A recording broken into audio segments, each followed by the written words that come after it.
සාදරයෙන් පිළිගන්නවා වීඩියෝ එකට. මේ වීඩියෝ එකෙන් සාකච්ඡා කරන්නේ 2023 24 O level maths paper එකේ පළවෙනි paper එකේ B part එකේ අහපු පස්වෙනි ව්‍යුහගත රචනා ගාන. මේ ගාන අහලා තියෙන සංඛ්‍යානය කියන පාඩමේ සමුච්චිත සංඛ්‍යාත වක්‍රය කියන කොටසෙනුයි ඊළඟට වට ප්‍රස්ථාර කියන කොටස් දෙක එකට එකතු කරලා මේ වීඩියෝ එකෙන් බලමු මේ ගාන හදන්නේ කොහොමද, ඒ වගේම කොටස් වල ලකුණු වෙන් වෙලා තියෙන්නේ කොහොමද කියලා.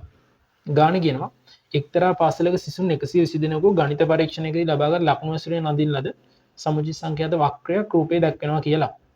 මෙතන සමුචිත සංඛ්‍යාත වක්‍රය අඳලා දීලා තියෙනවා. ළමයි ඉන්නවා කියන 120ක් එක ලකුණු කරලා තියෙනවා. ගානේ ඒ කොටසේ රෝමි ඉලක්කම් 1 අහනවා. මෙම පරීක්ෂණයකදී සිසුවෙකුට ලබා ගැනීමට හැකි වී ඇති උපරිම ලකුණ කීයද? එහෙනම් ලකුණු තීරුවේ උපරිම අගය වෙන්නේ ලකුණු 60. එහෙනම් රෝමි ඉලක්කම් 1ට උත්තරේ 60 කියලා ගන්න පුළුවන්. රෝමි ඉලක්කම් 2 අහනවා මෙම පරීක්ෂණයේදී ලකුණු 35ක් හෝ ඊට අඩුවෙන් ලබාගත් සිසුන් සංඛ්‍යාව කීයද? ලකුණු 35 කියන අගය මෙන්න මෙතන.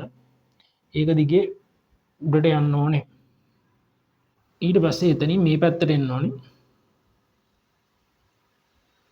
මෙන්න මෙතන අගේ හරියටම ලැබෙනවා 60ක් කියලා. එහෙනම් 35ක් හෝ ඊට වඩා අඩු කියන්නේ මෙන්න මේ කොටස. එහෙනම් ඒ අතර සිසුන් 60ක් ඉන්නවා. රෝමි ඉලක්කම් 3ට යම්. රෝමි ඉලක්කම් 3 අහනවා පරීක්ෂණයට පෙනී සිටින සිසුන් අතරින් වැඩිම ලකුණු ලැබූ 125ක් කණ්ඩායම් වෙන් කර ගැනීමට අවශ්‍ය වෙනවලු. ඒ සඳහා තෝරාගත යුත්තේ කවර ලකුණට වඩා වැඩි ලකුණු ලැබූ සිසුන්ද? එහෙනම් මුලින්ම සිසුන් 120න් 125ක් බලලෙමු. 120න් 125ක් 25 එකයි 104යි. 124න් බෙදුනහම 30ක් කියලා ලැබෙනවා සිසුන් සංඛ්‍යාව. එහෙනම් වැඩිම ලකුණු ලැබූ සිසුන් 30 දෙනා තෝරා ගන්න ඕනේ. එහෙනම් 120න් අඩු වෙන්න ඕනේ 30ක්. එහෙනම් 90 කියන මාක් එකක ඉන්න ඕනේ. 90 කියන මාක් එක දිගේ මේ පැත්තට යන්න සමුචිත සංඛ්‍යාත වක්‍රයට ඊළඟට ඒක දිගේ පහළට එන්න. එතනදී 40ට චුට්ටක් මෙහා පැත්තෙන් 42 කියන අගය ලැබෙනවා. එහෙනම් ලකුණු 42ට වඩා වැඩි ලකුණු 42කට වඩා වැඩියෙන් ගත්ත ළමයි තමයි තෝරා ගන්න ඕනේ.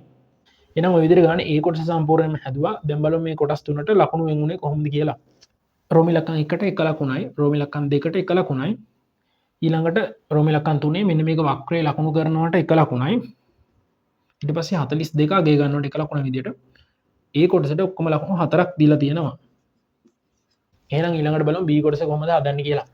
ඊළඟට ගන්න B කොටස කියනවා සමුචිත සංඛ්‍යාත වක්‍රයන් දීමට යොදාගත් සංඛ්‍යාත වගේ අසම්පූර්ණ සටහනක්ද නන්දලා දීලා තියෙනවා. එමගින් අදලා අසම්පූර්ණ වට ප්‍රස්ථාරයක්ද මෙන්න නන්දලා දීලා තියෙනවා. පහත දැක්කේ වට ප්‍රස්ථාරයේ එක් එක් කේන්ද්‍රික ඛණ්ඩයෙන් අදාළ සිසුන් සංඛ්‍යාව නිරූපණය වේ. මෙන්න මේ සංඛ්‍යාත වගුවට අදාළ දත්තයක් දීලා තියෙනවා. වගුවේ 15 30 ප්‍රාන්තරයෙන් දැක්වෙන්නේ 15ට වඩා වැඩි හා 30ට හෝ ඊට අඩු යන්නයි. ඒක නිකන් මතක තියාගන්න. රෝමි ඉලක්කම් 1 කියනවා සමුචිත සංඛ්‍යාත වක්‍රයට අනුව වගුවේ හිස්තැන් පුරවන්න.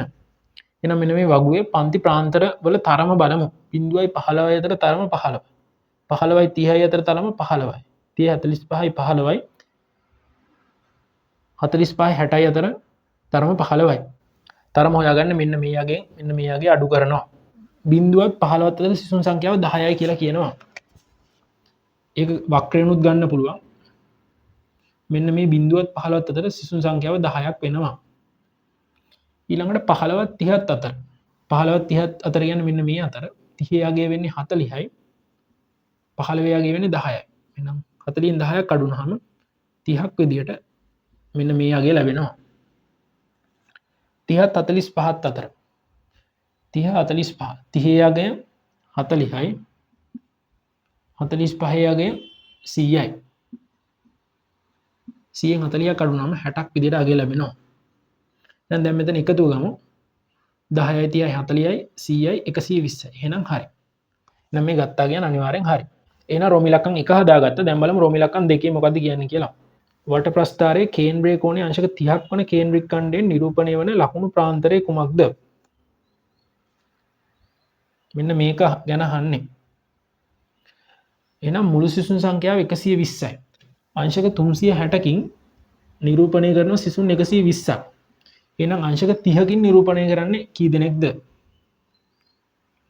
නම් අංශක වලට අංශක අයින් කරන්න පුළුවන්. 120ට 121යි 300ට 120ව 3යි. 30ට 3 10යි 3ට 3 1යි. එහෙනම් සිසුන් 10ක්. මෙතන තියෙන සිසුන් සංඛ්‍යාව සිසුන් 10ක් දැක්වෙන්නේ මෙන්න මේ බිඳුව 15 ප්‍රාන්තරයේ. එහෙනම් රෝම ඉලක්කම් දෙකට උත්තරේ බිඳුව 15 ප්‍රාන්තරය.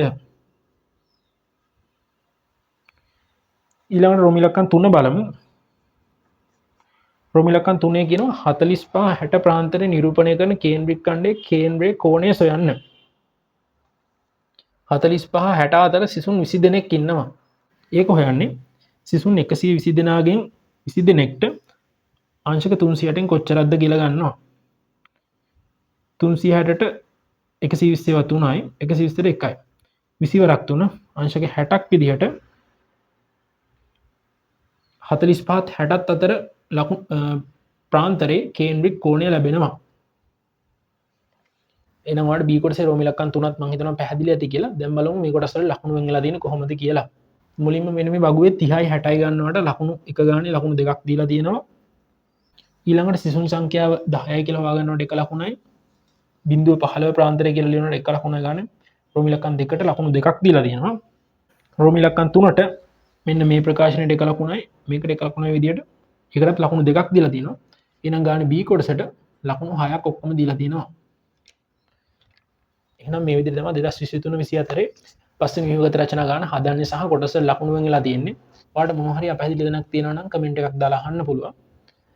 ඒ වගේ මේ වගේ තවත් සාකච්ඡා කරන්න ඕනේ ගණන් මොනවා හරි තියෙනවා නම් ඒවත් කමෙන්ට් එකක් විදිහට දාන්න. එහෙනම් තවත් මේ වගේ අලුත් වීඩියෝ එකකින් හම්බෙමු.